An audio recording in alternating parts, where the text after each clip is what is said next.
Hello guys, welcome back to my channel edutainment and मैं हूं स्मिता सिंह, आपके educator for code 55 human resource management and labour welfare. And we are talking about unit 4 organisational behaviour. So इससे पहले हमने previous sessions में काफ़ी सारे topics cover किए हुए हैं। उन टॉपिक्स को मैं आपको स्क्रीन पे आगे दिखाऊंगी। And we are preparing for NTA UGC NET JRF 2022, right. ये रहे कंटेंट्स जो आपको पढ़ने थे यूनिट 4 में, जिनमें से हमने काफी सारे टॉपिक्स कवर कर लिए हैं एंड अपकमिंग टॉपिक्स के बारे में हम बात करेंगे, राइट। सो ये रहे सारे टॉपिक्स जो अभी तक हमने सेशंस में किए हुए हैं। अगर आपने अभी तक नहीं देखा हो ये सारे सेशंस जो प्रीवियस कराए हुए हैं मैंने, तो आप देख सकते हैं मेरे चैनल पर। एंड अगर आपको लगता है मेरे वीडियोस, मेरे कंटेंट्स आपके लिए बेनिफिशियल हैं, they are going to help you out for code 55 human resource management and labor welfare, they are going to be effective and you can crack the exam by the classes, so you can subscribe my channel and you can refer your friends and you can share my link to many people, like the people who are around you and they are preparing for code 55, so they also can, so that they also can get benefited, right। ये last sessions में हमने जो topics cover किए थे, हमने 5 stages की बात की थी, 5 स्टेजेस ऑफ मॉडल की बात की थी, जिसमें हमने बात की थी forming, storming, norming, performing and adjourning phase. इसकी डेफिनेशंस क्या, इसके सीक्वेंस होंगे, ये सारी बातें हमने लास्ट सेशन में किया था। एंड इससे पहले जो हमने सेशन किया था, उस सेशन में हमने बात की थी टू फैक्टर थ्योरी की, हर्ट्जबर्ग की, फ्रेडरिक हर्ट्जबर्ग की टू फैक्टर थ्योरी की बात की थी हमने लास्ट सेशन में, right. And in this session will start from McClelland theory of need given by David McClelland, ठीक है। सो नीड थ्योरी की बात करेंगे हम, which is given by David McClelland, right. So क्या वो कहते हैं, क्या डेफिनेशन है, will see here, right. So first, the theory focuses on 3 needs: achievement, power and affiliations। जो डेविड मैकलीलैंड की नीड थ्योरी है, वो 3 उनके लाइक थ्योरीज पे बात करती है, 3 थ्योरीज पे वो फोकस करते हैं। There are 3 needs theory, they are achievement, वो अचीवमेंट की बात करते हैं, पावर की बात करते हैं एंड एफिलिएशन की बात करते हैं, राइट। सेकंड देखेंगे नीड फॉर अचीवमेंट। अब वो उन्होंने यहाँ पे इलेबोरेट कर रहे हैं कि क्या क्या है अचीवमेंट में, आपको क्या देखना है। Need for achievement, the drive to excel to achieve in relation to a set of standards. So आपके सामने एक स्टैंडर्ड्स दिया जाता है, स्टैंडर्ड क्रिएट किया जाता है कि आपको अचीव क्या करना है। तो अचीवमेंट के लिए पहले आपके सामने एक स्टैंडर्ड क्रिएट किया जाता है ताकि आप, जो आपके सामने ऑब्जेक्टिव्स है, जो गोल आपको अचीव करना है, उस पर आप प्रॉपर एक हिरार्की में एक तरीके से उसको अचीव कर पाए, उन पे आप वर्क कर पाए, right. To strive to succeed, ठीक है, उनको उस पे सक्सीड होने के लिए एक स्टैंडर्ड प्रोवाइड किया जाता है for achievement. Some people have a compelling drive to succeed, they are striving for personal achievement rather than the rewards of success, right। This drive is achievement need, ठीक है। इस थ्योरी में उन्होंने क्या बात की थी, जब अचीवमेंट की बात होती है तो पर्सनल अचीवमेंट रादर देन दी रिवार्ड्स।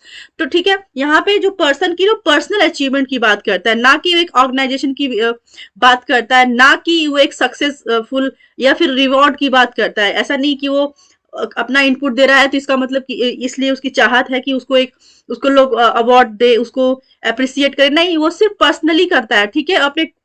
अपने पर्सन, अपने अंदर की जो होता है ना, कि आप कोई भी काम करने जाते हैं तो पहले, सबसे पहले आप अपने आप को सेटिस्फाइड करते हैं कि क्या जो मैं कर रहा हूं या फिर कर रही हूँ, ये अच्छा है या बुरा है, जितना मैं कर पा रहा हूँ वो अच्छा है कि नहीं अच्छा है, ठीक है। आपकी जो अंतरात्मा है आपको बोलती है कि ठीक है आपने अच्छा किया, कहीं पे आपने कमी तो नहीं छोड़ दी है। तो सबसे पहले यहाँ पे बात कर रहे हैं कि जब जहाँ पे अचीवमेंट की बात आती है तो सबसे पहले पर्सन अपने बारे में सोचता है, ठीक है, अपने बारे में सोचता है कि जो मैं काम कर रहा हूँ उसकी जो अचीवमेंट लेवल है वो सही या नहीं सही है, कितना अचीवमेंट लेवल है, ठीक है। वो अदर चीजों के बारे में नहीं सोचता, वो सक्सेस के बारे में नहीं सोचता, वो रिवॉर्ड्स के बारे में नहीं सोचता, right. McClelland theory of need given by David McClelland, I think ये 2 बार मैंने लिख दिया है। थर्ड देखेंगे इसमें, some people have a compelling drive to succeed, the same things are there, right। So we'll go to next page। ठीक है, we'll see specific hard goals produce a higher level of output than do the generalized goals. ठीक है, जब आप specific goal की बात करते हैं तो यहाँ पे क्या बात करें कि आप जब स्पेसिफिक गोल की तरफ फोकस करते हैं, स्पेसिफिक गोल की तरफ काम करते हैं अचीवमेंट के लिए, तो आपका जो लेवल होता है हाई होता है कंपेयरिंग टू जनरलाइज्ड गोल्स। एक कुछ होते हैं ना, कुछ जनरल जनरल सी चीजें होती हैं, उन पे अगर आप काम कर रहे हैं एंड उन पे आप काम करें जो स्पेसिफिक होते हैं, जो दोनों में जब आप अंतर देखेंगे कि जो जनरल गोल्स होते हैं उन पे अगर आप काम कर रहे हैं तो आपका क्या अचीवमेंट लेवल है, आप अगर स्पेसिफिक गोल पे काम करते हैं तो आपका क्या लेवल है। तो यहाँ पे बता रहे हैं कि जो आपका जनरलाइज्ड गोल होते हैं, जो जनरलाइज्ड गोल्स होते हैं उन पे आप काम करते हैं तो उनकी अपेक्षाकृत आपका जो स्पेसिफिक गोल होता है अगर आप उन पे काम करते हैं तो आपका जो अचीवमेंट लेवल होता है वो हाई होता है, राइट। फोर्थ देखेंगे, if factors like ability and acceptance of the goals are held constant we can also state that the more difficult the goal the higher the level of performance. ठीक है, उन्होंने बात की कि अगर किसी भी पर्सन के सामने जो गोल्स का जो स्टैंडर्ड होता है अगर वो ज्यादा डिफिकल्ट बना दिया जाता है तो उसमें अचीवमेंट लेवल भी हाई ही होता है, ना कि कम हो जाता है। ठीक है, तो एग्जाम में क्वेश्चंस ऐसे भी पूछ सकते हैं, कभी क्या होता है मैचिंग वाले क्वेश्चंस होते हैं, उसमें पूछ सकते हैं कि जब पर्सन का जो जब टास्क डिफिकल्ट दिया जाए, ठीक है, जब स्टैंडर्ड्स डिफिकल्ट दिए जाए तो अचीवमेंट लेवल क्या होता है, हाई होता है या लो होता है। तो most of the people will answer कि वो लो होता है। नहीं, यहाँ पे इसका करेक्ट आंसर होगा कि achievement level, performance level high होता है, right. Will see option A fourth में, why are people motivated by difficult goals. सब वो क्वेश्चन कर रहा है कि क्यों, तो इसका रीजन जानेंगे हम।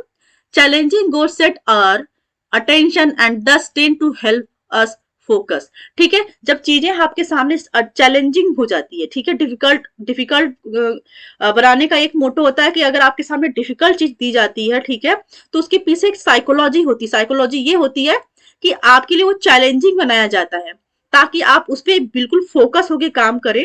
अगर आप फोकस होके काम करते हैं, 100% देते हैं, तो उसमें आपका जो परफॉर्मेंस लेवल होता है, क्योंकि आपने अपना जो इनपुट दिया है 100% दिया है, अपना जो टाइम दिया है 100% दिया है, ठीक है, तो ऑब्वियस ही बात है अगर आप 100% अपने आप को देंगे किसी भी काम में तो उसका परफॉर्मेंस लेवल इंक्रीज होगा, उसका आउटपुट इंक्रीज होगा, right. So this is the psychology behind that. Second देखेंगे, difficult goals in energize us because we have to work harder to attain them. ठीक है, सो जो डिफिकल्ट गोल्स होते हैं वो एनर्जाइज करते हैं, ठीक है, एनर्जी देते हैं, because we have to work harder to attain them, ताकि हम और हार्डली काम कर पाए, मतलब हार्डली इन द सेंस कि लाइक हम हार्ड वर्क कर पाएंगे, हम फोकस होके काम कर पाएंगे, हम पूरी डिलीजेंटली काम कर पाएंगे। This is the motto. When goals are difficult people persist in trying to attain them. जब गोल्स डिफिकल्ट होते हैं तो पीपल उसको उसके लिए मतलब एकदम क्यूरियस होते हैं कि इसको कैसे किया जाना चाहिए, किस तरीके से किया जाना चाहिए, अच्छा होना चाहिए, हम अपना बेस्ट देंगे, ठीक है, वो हमेशा ट्राई करते हैं अपना बेस्ट देने की। लास्ट देखेंगे, difficult goals leads us to discover strategies that help us perform the job और टास्क मोर इफेक्टिवली। ठीक है, जब चीजें आपके सामने डिफिकल्ट दी जाती हैं, ठीक है, कॉम्प्लेक्स थोड़ा की करके दिया जाता है आपको, तो क्या होता है कि पर्सन उसकी स्ट्रेटजी को समझता है कि अच्छा ये काम होगा कैसे, अगर हमें ये काम इफेक्टिवली करना है, इसका आउटपुट सही लेके आना है, तो इसके पीछे जो कॉन्सेप्ट है, जो इसके पीछे जो स्ट्रेटेजी है वो क्या यूज हुई है, तो उसको हम फॉलो हमें करना चाहिए, एक स्टेप से फॉलो करना, ठीक है, करना चाहिए, राइट। सो इस तरह से डेविड मैकक्लेलैंड ने इस थ्योरी को डिफाइन किया कि जब हम किसी भी गोल को जब गोल सेटिंग करते हैं, ठीक है, तो क्या उसके पीछे साइकोलॉजी होती है, ठीक है, right. So will see next equity theory given by J Stacy Adams. हम बात करेंगे इक्विटी थ्योरी की, that is given by J Stacy Adams ने दिया हुआ है। फर्स्ट देखेंगे, what role does equity play in motivation. So यहाँ पे क्वेश्चन कर रहे हैं, क्वेश्चन के साथ आपको आंसर मिलेगा। पहले तो आप अपने माइंड में ये देखेंगे, माइंड में क्वेश्चन बनाएंगे दैट कि what role does equity play in motivation. So equity का क्या रोल होता है मोटिवेशन फैक्टर में। You will see here, an employee with several years experience can be frustrated, to find out that a recent college and grade hired at a salary level higher than he or she is currently earning, causing motivation levels to drop. ठीक है. सो आपने कई बार देखा होगा कि एक person को, एक न्यू पर्सन की हायरिंग हुई है एज पर हिज एक्सपीरियंसेस, एज पर हिज यू कैन से अच्छे कॉलेज से अगर उसने पढ़ा हुआ है, ठीक है, उसके ग्रेड्स हाई हैं, तो उनके बेसिस पे किसी पर्सन की हायरिंग होती है और उसको अच्छा पैकेज दिया जाता है. वहीं पर जो एक्सपीरियंस पर्सन है उसको उसकी सैलरी कम है, वो काफी टाइम से ऑर्गेनाइजेशन में वर्किंग है, उसको एक्सपीरियंस भी ज्यादा हो चुका है, लेकिन स्टिल जब न्यू हायरिंग होती है उसी पोजीशन के लिए, तो वहां पे क्या होता है कि उसकी स्किल के बेसिस पे, उसके न्यू जो न्यू जॉब की हायरिंग होती है उसके एक्सपीरियंस के बेसिस, नॉट एक्सपीरियंस के बेसिस पे, उसके एजुकेशन के बेसिस पे, ठीक है, उसके कॉलेज के बेसिस पे उसको हाई पे दिया जाता है. तो this is the cause of frustration for the existing employ, right. Causing motivation levels to drop. So ऐसा क्या होता है, आप जब देखेंगे कि कभी भी what does equity play in motivation, an employee with several years experience can be frustrated to find out that a recent college grade hired at a salary level higher than he or she is currently earning, causing motivation level to drop. जब आप बात करते हैं किसी भी person की organisation के अंदर, वो काफी टाइम हो गया उसको उस ऑर्गेनाइजेशन में काम करते हुए, एक पर्टिकुलर जॉब में वो एक पर्टिकुलर प्रोफाइल में काम कर रहा है, एंड उसकी सैलरी एक पर्टिकुलरली जो भी उसको वेज दिया जा रहा है वो काम कर रहा है. लेकिन उसी पोजीशन के लिए जब न्यू हायरिंग होती है तो देखता है कि कॉलेज के बेसिस पे कि वो किस कॉलेज से पढ़ा हुआ है, क्या किया हुआ है, क्या क्या डिग्री है उसके पास, उसके बेसिस पे एक्सपीरियंस को ना देखते हुए उसको हाई पैकेज दिया जाता है. तो इससे क्या होता है, जो एग्जिस्टिंग एम्प्लॉय होता है ना, उसके मोटिवेशन में ड्रॉप आ जाता है ऑटोमेटिकली, वो डिमोटिवेट हो जाता है, right. And employee makes comparison of their job inputs and outcomes relative to those of others. B, if we perceive a ratio to be equal to that of the relevant others with whom we compare ourselves, a state of equity is said to exist. We perceive our situation as fair. When we see the ratio as unequal, we experience equity tensions. जब आप किसी भी organisation के अंदर जब comparison किया जाता है और देखा जाता है कि यहाँ पे कंपैरिजन में आप चीजें इम्पेयर हो रही हैं, इक्विटी नहीं दी जा रही है, ठीक है, सेम चीज के लिए आप किसी को कुछ और दिया जा रहा है, किसी को कुछ और दिया जा रहा है, सो उससे क्या होता है, टेंशन अराइज होता है. So this is the thought behind the this equity theory given by J Stacy and Adams, right. So next session में हम बात करेंगे एक expectancy theory given by Victor Vroom. तब तक के लिए आप मेरे साथ जुड़े रहिए, मेरे साथ बने रहिए, एंड ऐसे ही देखते रहिए मेरे वीडियोस को, मेरे सेशंस को, राइट. एंड अगर आपको अच्छा लगता है मेरा सेशन तो you can like me, you can like my channel and subscribe as well. Thank you so much for watching me. Thank you very much.